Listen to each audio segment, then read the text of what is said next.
So hello everyone. I want to give you a glimpse in what you're going to ship with 3.0. My name's still Daniel. You can still stalk me on Twitter or G+. Some of the stuff in the talk is actually taken from Eric's brilliant Google I/O talk this year on Polymer and web components. So if you want to get the full story, I can't cover that obviously in 50 minutes, and the GWT part, you definitely want to watch that talk as well. Let me give you one fair reminder. Some of the stuff of the JS interop spec is still in flux. So we're still discussing what's the actual best way. Because we're thinking the JS interop stuff is something that's going to be around for many, many years to come. So we want to get it perfect. So we're kind of iterating on it, making it better. So don't expect everything to be the same way once we ship this with 3.0. There's actually already a difference between what's in 2.7 and what's going to go in 3.0.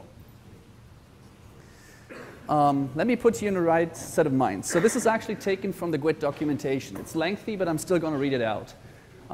It basically says, widgets allow you to create high-level components out of DOM elements and tie them together in a widget hierarchy. This is very difficult to do in a coherent way with DOM elements because you cannot create new DOM element classes.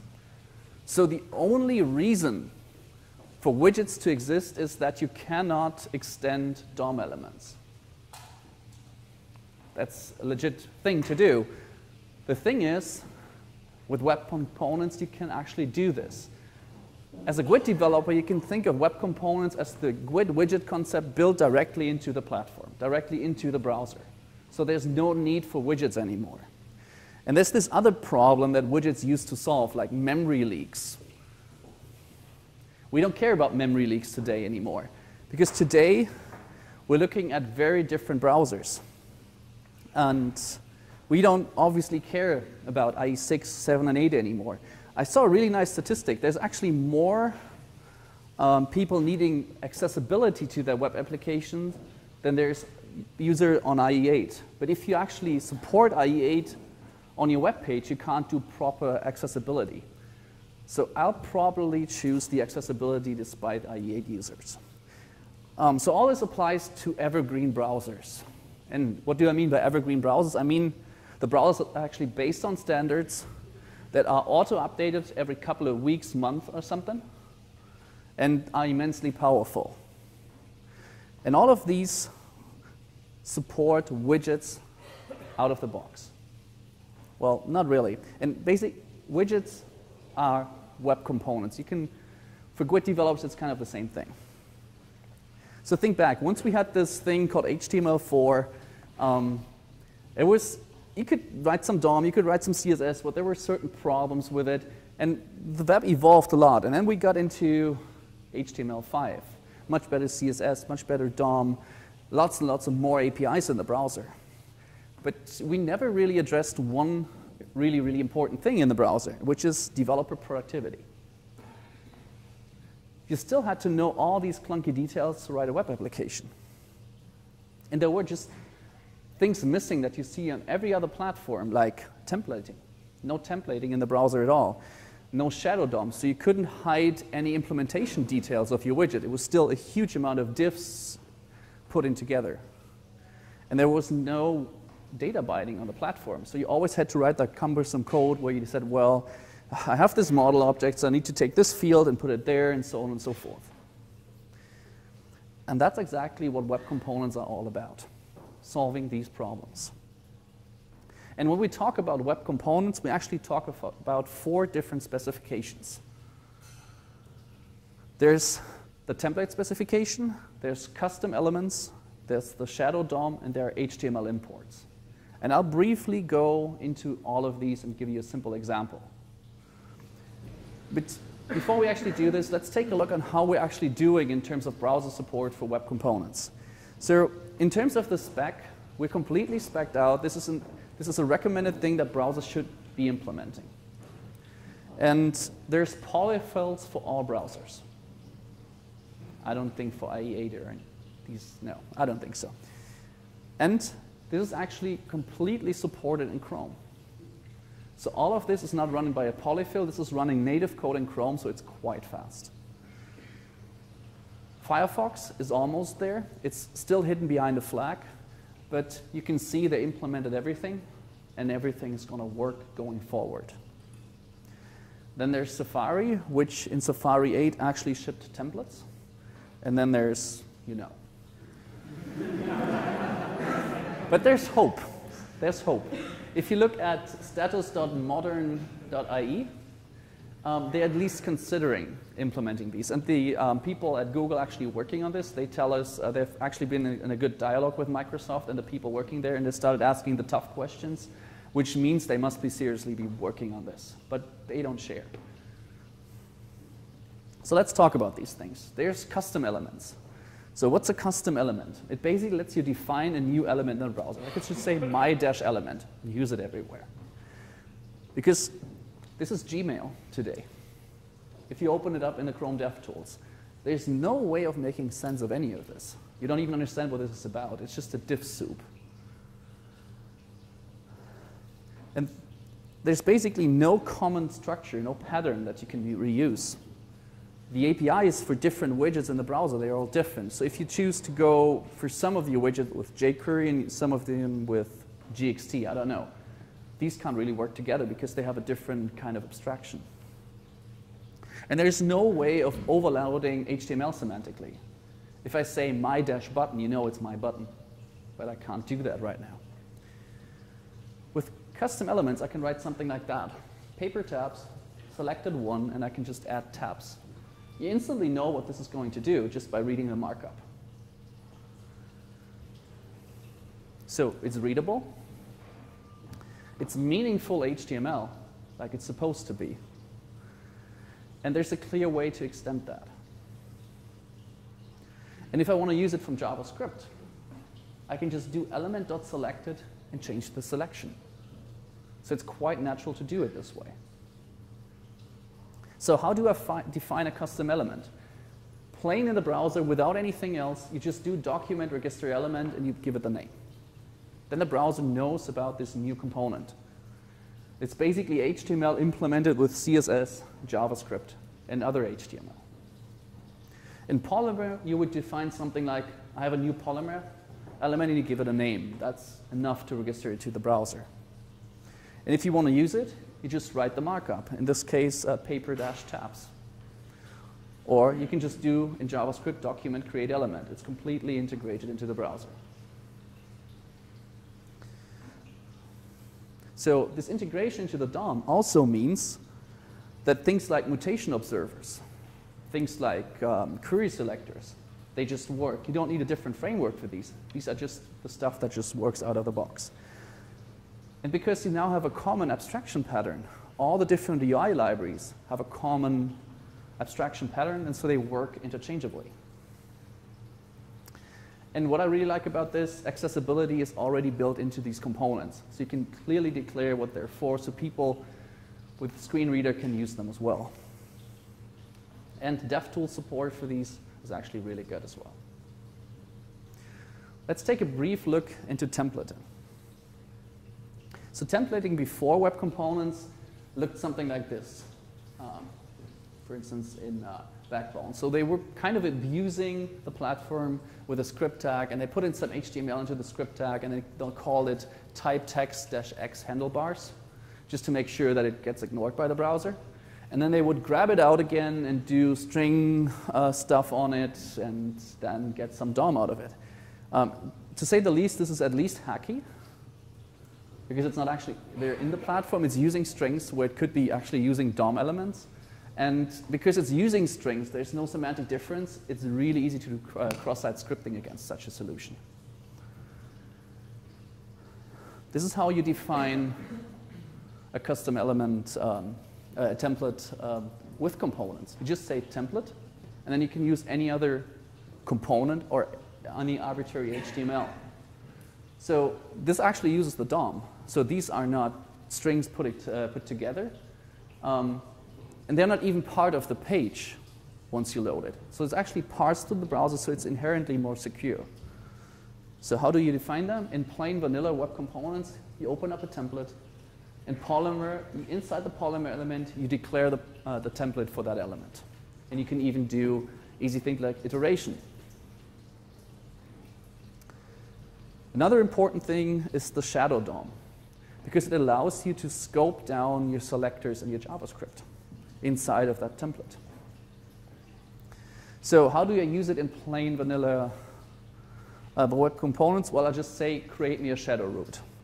And within that shadow root, I basically now have a new, you could say I have a new iframe for all developers. And within that iframe, I have a certain scope. Same thing, every Polymer component just is a shadow root. And the last important thing are HTML imports, which is basically a module system in the browser. So I can load other components into my components. I picked out Bootstrap not because I think Bootstrap is a bad library. I just at random some library. And this is how you import a library. So you need to know exactly which CSS files and which JavaScript files in which order. That's bad. With web components, this would just look like this. You would just say, well, I have an import, and this is a Bootstrap HTML file. And that HTML file knows all about its internals, so it's fine. So you import stuff, and then you use it. Quite simple. So in HTML imports, they do one important thing, like Widgets used to do. They bundle the DOM, your HTML, your CSS, and your JavaScript. So the JavaScript and the CSS in there, they're scoped that specific component. So you can start using IDs again, because these IDs are only valid inside of that component. Quite cool. And it also gives you a dependency management mechanism, because I say, this component needs the component B, and I can say component B needs component A. And I automatically import the transitive dependencies as well.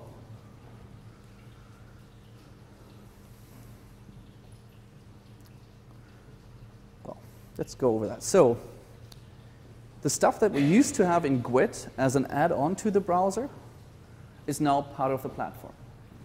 So we need a way of just using the platform more easily. And hopefully in the morning I gave you a good idea of what JS Interop is all about. And it's exactly about using these kind of platform features. So we do JS Interop to be able to integrate with all kinds of JavaScript libraries, but specifically with web components. Because we, the GWT team, think in terms of UI, that's the thing that will drive the web forward. That's the next big thing in the web. There's also things that you can do, like hybrid applications, like the stuff we discussed on Bigtop, but one of the main focuses is making web components really big. And of course, we want to be able to leverage as much platform features as we can, because we don't want to re-implement the wheel in GWT. So in the past, we were basically doing JSON code, or we were doing JavaScript objects, which is not a nice solution, a lot of cumbersome typing. And if you look at it, it's just plain ugly. So this is basically how this stuff looks in the past. You would define a class, and then you would define a certain method as native, meaning that the Java compiler just ignores that method, and then you put in a special comment that the GWT compiler actually knows, and you can write JavaScript in there. This has a couple of problems. Well, first of all, you can't construct such an object with new. If it's a JSO, the compiler doesn't allow it, because they're somewhat special objects. And all the public methods need to be final on a JSO. So it's really problematic when it comes down to testing, because you can't mock it out easily. You have to toy around with a class loader. There are certain solutions like GWT Mockito that manage to do so, but still it's cumbersome. And there's like the biggest limitation for testing and all the other stuff is a JSO can only implement one Java interface, and there can only be one implementer of that interface. That makes it really, really bad.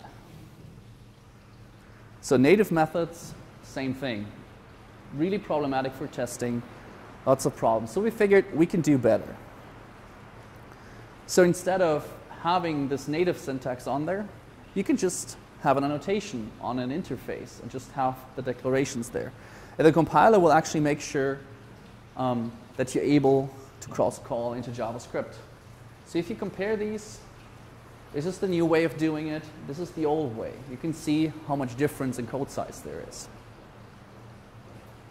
Same thing applies to HTML elements, which is the basic for everything we do in terms of web components. You just define something to code against in Java, and you're done. or even using certain prototypes, you'll be able to extend components.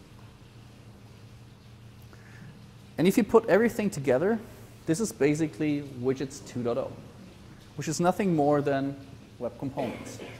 So whatever web component framework out there is the best, you'll be able to painlessly use it with GWT. And I actually want to show you how this is going to work.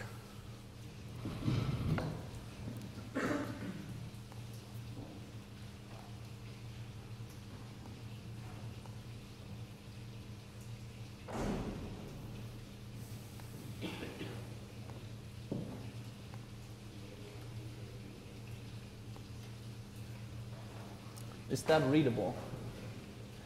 Is that okay? Big enough? Okay, let's start off real simple. So I have a small GWT application here with me. It's doing nothing else than being an empty application with that entry point, nothing else. And within the actual HTML document, I've imported the paper UI, Polymer components, and as well as the Google Map component. And I just want to go ahead and do a simple hello world with a button. So what I need to do is I need to be able to access a couple of JavaScript elements. I need to be able to do a document create element and get some type back and put that type back into the document and register a click on it. So I'll just go ahead and define an interface called document. So this is not something you would need to do from scratch because we're going to provide the basic interfaces at some point, but I just want to show you how the JS interop stuff works. So I just put an annotation in here. Don't mind that this is actually at JS interface. It's probably going to be at JS type. As I said, we're still toying around with names. So with that, I'm telling the compiler, this is actually coming from JavaScript. So now I can write something like document equals gwt.jsny. This is probably going to be .gwt.js. We haven't decided where we're going to put it. We're just toying around with the whole idea. And I can just do something like, give me the document.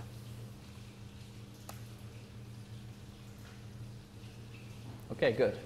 So now I have access to the document. Now I can just say something like document.createElement. Well, for the element, I actually need an HTML element to return, so I create another interface. HTML element.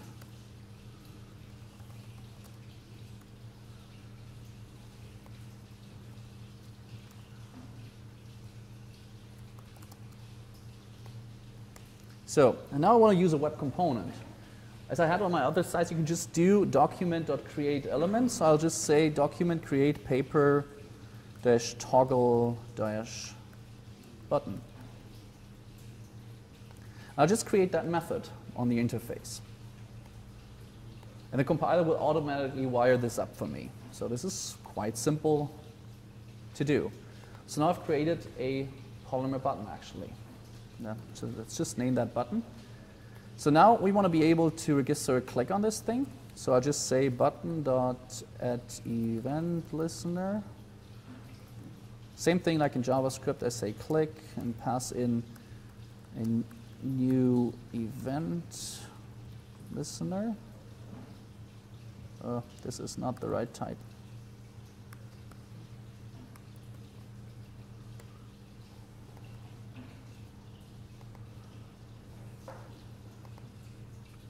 Just an onEvent method, and I just say window.alert. Window.alert.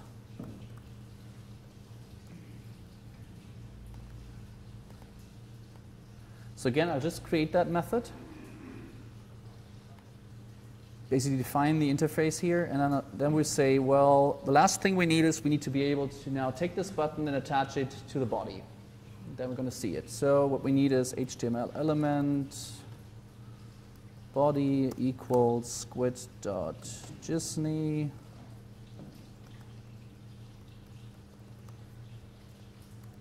Do it like this and just grab out the body. And then we can just do body.append child. Same thing like in JavaScript, and we pass in the button. So just create that method on this interface, and we're done. And if I haven't had any typing errors, we should now see a Polymer button, and there it is. And if I actually click on it, there's the alert we just put in. So normal things like the document in here or the HTML element, those are going to be part of GWT 3.0 that we're going to ship them. But let's say you want to have a custom web component. Of course, you need to be able to define these kinds of interactions if you build your own. So this is why I'm basically giving you a Hello World example based on these components. So let's actually go ahead and use a couple more things in here. Let me copy one thing out so I don't need to type it. So we're going to start using Google Maps now. And for Google Maps, I actually need this particular interface. The only thing this does is it says there's a center marker, and I can get its state if it's shown or not, and I can set the center marker, so turn it on and off. You know, this big thing in the middle of Google Maps, that's it. So let me actually remove these interfaces.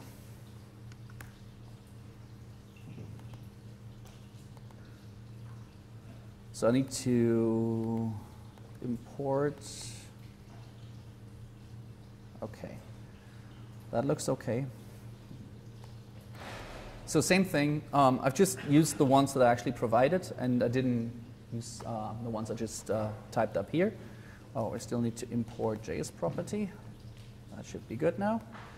So let's actually go ahead and just do a document.create element and just use Google-Maps.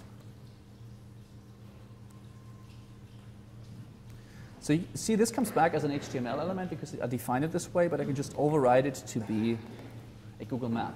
And now I get these two additional methods. So for the demo to actually look properly, I actually need some style attributes. So let me quickly type them in. So I'm just going to say something like position, relative, height, 400 pixel. What else do I need? Like display block, probably. Display block.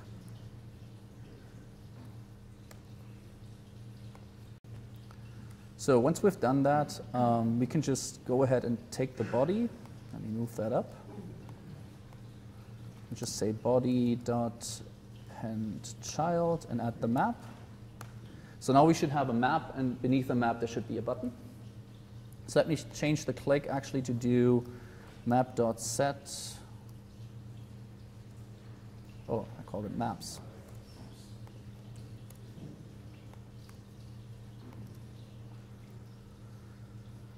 Show center marker map dot get show center marker. Okay, now when we click the button, the center marker should get on, turn itself on and off. So let's recompile that. This might be my connection that it's not showing up.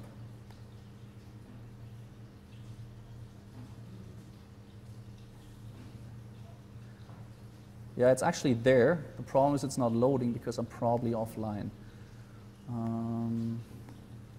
Let me see.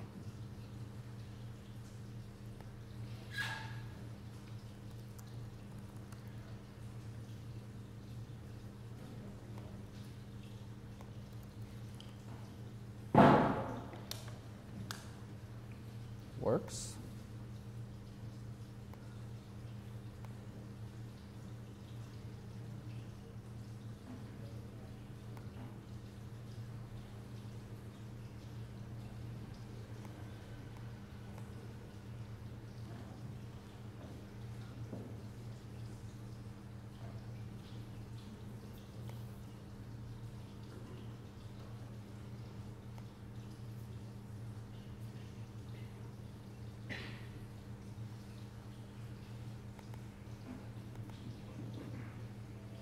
I got it.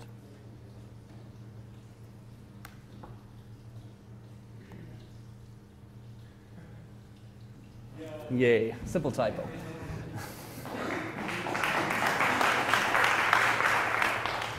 So you can see we can connect to different web components in GWT. If I click here, the center marker goes on and off. And as you can see, the center of the universe, of course, is San Francisco, or not. So this is basically using a couple of web components and wiring them up together. But we want to be able to write our own web components within GWT code. We don't want to just use existing ones. We also want to be able to write them. So let me show how that's going to look. So if I just take all that stuff here that we just wrote, basically creating the two, wiring them up, and now move that into my own component. So let me copy that. And we just start our own component, which we do by just defining a class here. We're going to call it my map because it's my custom map. Extends HTML element. So we're going to say it's an HTML. Oh, that's the wrong one. HTML element dot prototype. So it now knows there's actually a JavaScript prototype associated with this thing. And then we just say implements element lifecycle dot created. So I want to have a callback once this component gets created. So and in this callback, when the component gets created, we just do the same thing we just did, but with one crucial difference. We don't need a body because we now have a new shadow root within the component. So there's no need for a body. We just do super.append child and super for the button as well. So now these are just getting added to my component. And if you look at this here, document, if you grab the document within the component, it's not the global document of all of the application. It's just the shadow root of this specific component. So we could be using IDs and anything in here. So I just go ahead, create the Google map, append it to the component, create the button, append it to the component, and have the code in here. So how do I actually now use it? How do I give this to other people? So let's keep this stuff, let's throw this stuff out. We still need access to the document and the body to actually use the component. So what we now do is we say document.register element.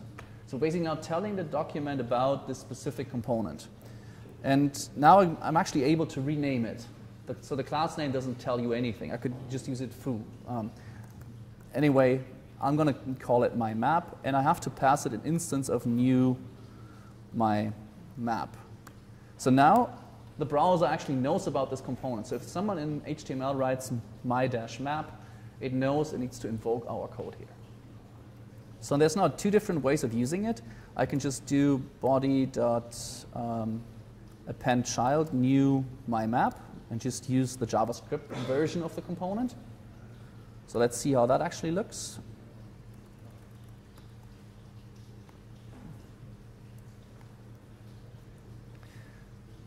So there it is, no changes. The only difference is if we look into the dev tools for this,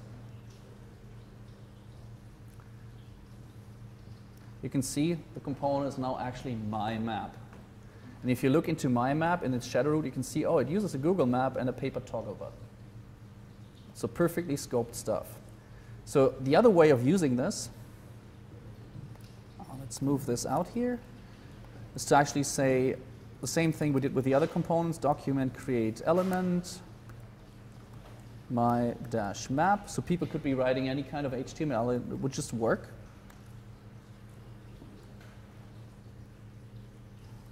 And then just do document dot, oh no, body.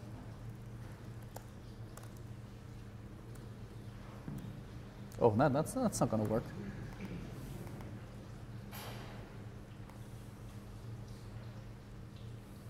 And there it is. And still working. And from the DevTools perspective, that's exactly the same thing. The browser doesn't care if you do document create element or if you actually have some HTML and pass it in. It just works the same way. So this is how web component usage will look like in GWT. Let's go back to slides then.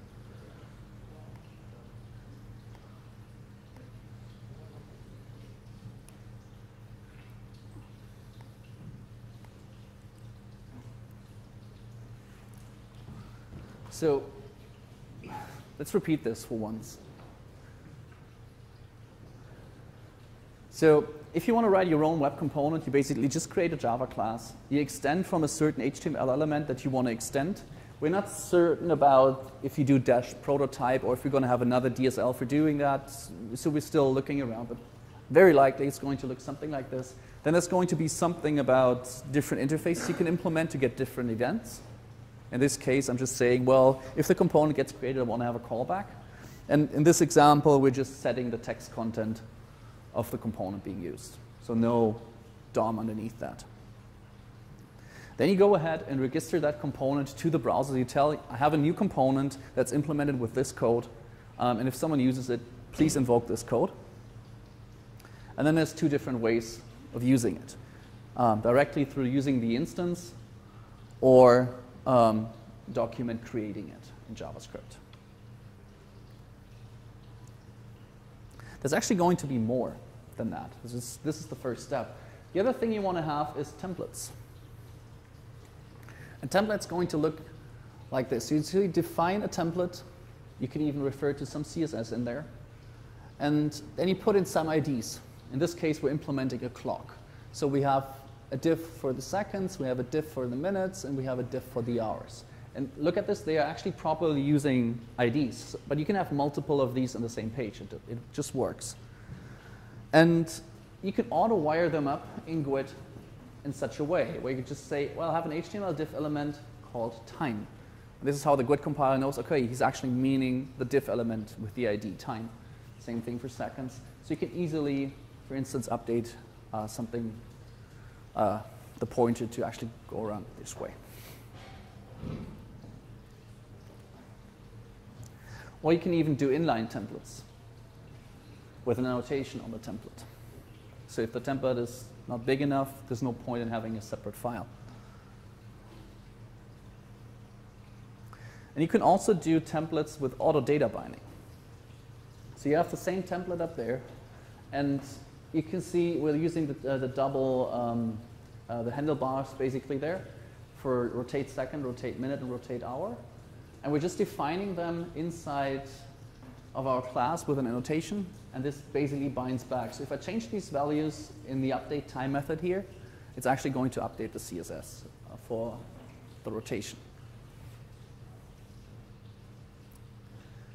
So what are the next steps for this? So what are we going to ship? So the next steps is to revive Elemental and build an Elemental 2.0, which has all the JS types in there that you could possibly need. Elemental is in a sweet place for this because Elemental uses the web IDL files, which are the spec files for all the browsers. So we parse them and we auto-generate Elemental from that. So it's easy to keep up to date. So we're going to do that for JS types as well. We're also going to do a next-gen template to reduce boilerplate that you have to do within your GWT applications. And we need to provide a reasonable path for integrating this kind of work with old GWT widgets. It's kind of obvious that not everybody can just jump off into the new world and just abandon everything they did. So we need a good way of actually doing two things, of being able to use web components in an old GWT application. So you can start toying around with them, experiment a little, and if it works, keep them. If it doesn't work, throw them out. And the same thing, if you start a new application from scratch, you probably want to have some components that are actually written in old GWT land to be working inside of that page. So we need kind of a container to run them in web components land as well. So that's about all I have in terms of presenting this, but I'm really happy to take questions about this. Thank you.